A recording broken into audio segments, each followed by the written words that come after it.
Hi, welcome to another Consonant Analysis. This is a rather serious one, and it's with regards to a case which has just been concluded in the courts against a prostitute called Louise Porton, who had two daughters who she brutally murdered.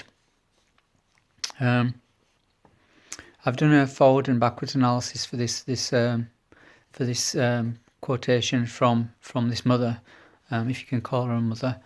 The extract is, I had two, now down to one. And that was the text message that she sent by phone to someone after she'd murdered her first child. Now, apparently I didn't know anything about this case really. It was I just read one article after hearing about it on the news. And apparently she was torn between looking after her children and earning a living as a prostitute. And she came down, at the age of 23, she came down on the side of prostitution. And all of this really does bear out in the report from the extract, i.e. that she said, I had two, now down to one. So the interpretation that I've got for this is the subject was inebriated and premeditated in her mind writing an SMS message. She initially went ahead and weighed the cost of killing her children as against the security she thought would come from their deaths. After the first murder, she experienced misgivings. So for notes I've got, with regards to being drunk, I knew nothing about this case before researching it. So I'm reading so many markers for affectations of speech and bodily movement. I checked on the internet for Louise Porton drunk, and it transpired that she had an affinity for drinking alcohol. So in both analyses, forwards and backwards, there is mention of this. More in the reverse analyses, which talks about. I'm just trying to find it here. Which talks about shuffling along with unsteady, tottering, tremulous steps like an old man, trembling and quavering. That's with the voice. But the tottering along like an old man, that's sort of like consolidated what came in the forward analyses, which is a bit more.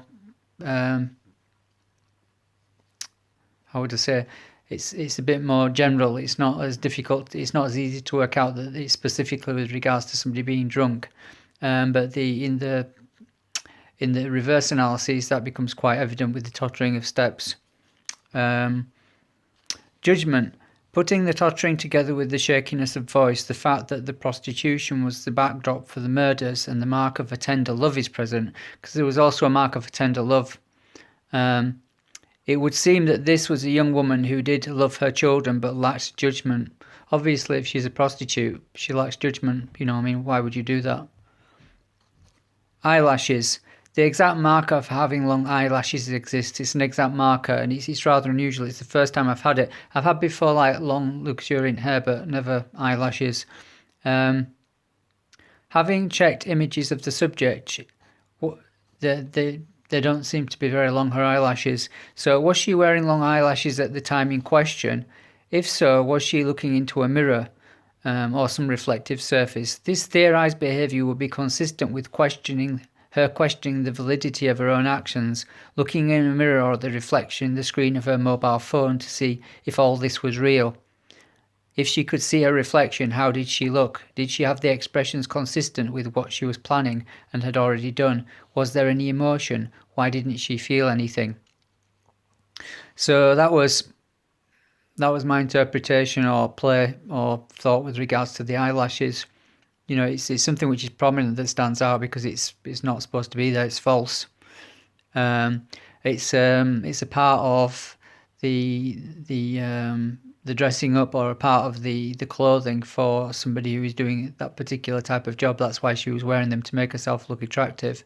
If it's the case that she was actually wearing any, and so it's actually a key feature which demarcates between her being who she is as a mother and who she is as a prostitute. point 4, love. There seems to be feeling of two types of love at the same time, but which cause the subject so it might appear to behave in unexpected ways. Tender love for her children does not prevent her from killing them, whereas love directed to clients causes her to want them to be subservient towards her. 5, repetition. Markers for tender love, pendulating, and skipping something in turn for something else are all repeated at least twice. The tender love is repeated 3 times across the 2 analyses. 1 for each marker in each analysis. This gives rise to the idea that the pendulating here is not about bodily movement, but about deliberation, hesitation, with the hesitation highlighted by the presence of the operative marker, i.e. to skip something to turn to something else, adding weight to this notion. To love tenderly is actually mentioned 3 times, as I've said, and 2 times in the forward analysis. So yeah, with regards to the pendulating, that's not as definite in terms of bodily movement as tottering is. Tottering is very specific, but pendulating could mean like pendulating, thinking about things, and going between 2 things, which as I've said is led credence to from the other things that I've mentioned. Blood. The marker to be sprinkled about and have a malodorous stink. Is this a reference to blood? Because blood was found on the pillow of one of the daughters, and the subject, what she did was she sort of like passed that off, saying that she didn't know how it got there. And if there was a lot of blood, it would have smelled, especially if it had been left there for some time. Writing. This features 3 times. Did the subject feel that if she put things down in writing? I'll just say at this point, this is actually from her speech, yeah? So whatever is encapsulated in her speech is something that she actually subconsciously or on some level was actually thinking. So the fact that 2 different markers occur, a total of 3 times, 3 markers in total, in the text, what that indicates is that it was something definite that she'd actually premeditated herself. It was something that she was thinking of doing. It was part of the whole thing. So it was a deliberate act on her part. It was deliberately something that she intended to do. So, as I said, this features 3 times. Did the subject feel that if she put it down in writing, she would find it easier to go through with her plan because she was writing a committal, a contract with herself or a third party? In other words, once she'd actually said that she was going to do it and announced it to the world, then she had to get on with it. There was no going back. And it would make it easier if she was writing it rather than saying it to somebody. Also, the markers of malodorous stink and writing in prose exist together in the markers. There was 2 to record. There was 2 markers to record something, and there was another marker to write in prose. Writing prose is just like writing normal English or normal language, as opposed to poetry. So does this indicate that she wrote the SMS message while at the crime scene of the first victim? In other words, she's killed one child, and while she's there, she's actually premeditating killing the second, and she's actually writing about it while the kids laid there dead.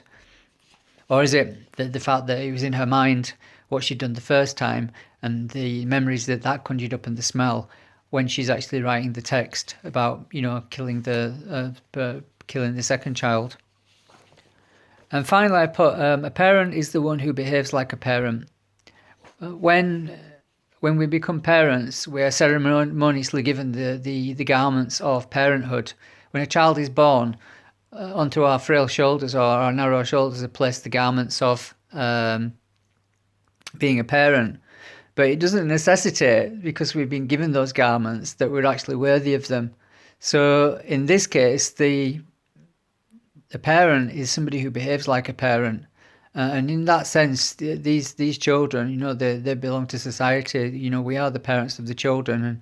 And as I say here in point 8, may the Lord grant these, his children, a place in paradise, because ultimately we're all God's children, aren't we? So what I believe, I'm a Muslim, so what I believe as a Muslim, that any child that dies before the age of puberty and understanding, that child goes immediately to paradise. No reckoning. There's no question about that. It goes there, and as such, at the end of this video, what I'm going to do is I'm going to do a minute's silence, because this really upset me when I was actually looking into it. I mean, I'm sort of like tearing up now. It's just seeing those children's faces. I mean, it does with everybody. I think, when you actually look at, those innocent children. How could anybody even sort of like think of doing something like this? It's beyond understanding, and it's beyond words, really. So I'll just carry on with the themes, and then I'll give my 1 minute silence. So themes: calculation, cunning, deliberation, hesitation, limitation, repetition, security, succession, writing, recording. Point 2, or keywords 2, affected motion, swaying, tottering, pendulating, swinging back and forth, affected speech. She was actually drunk while she was doing this.